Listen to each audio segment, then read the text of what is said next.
في القرن ال17 كان هناك عالم رياضيات وفيلسوف يدعى رينيه ديكارت. أثناء دراسته كان يعاني من الشكوك حول عدد من الأفكار التي يعتبرها مسلمة. بدلاً من التسرع في قبولها، قرر أن يتبنى نهجاً جديداً يعتمد على التفكير النقدي. ذات يوم بينما كان في إحدى جلسات الدراسة، أطلق عبارة مشهورة: أنا أفكر، إذن أنا موجود.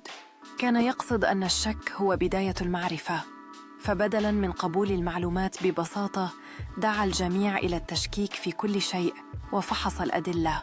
من خلال هذا الدرس أدرك الناس أهمية التفكير النقدي والتساؤل حول المعتقدات السائدة. تعلموا أن الحكمة الحقيقية تأتي من الاستفسار وفهم الأمور بعمق، وأن المعرفة لا تكتسب إلا من خلال السعي وراء الحقيقة. وهكذا ترك ديكارت إرثاً يشجع الأجيال على أهمية التفكير الحر والتشكيك في المعتقدات.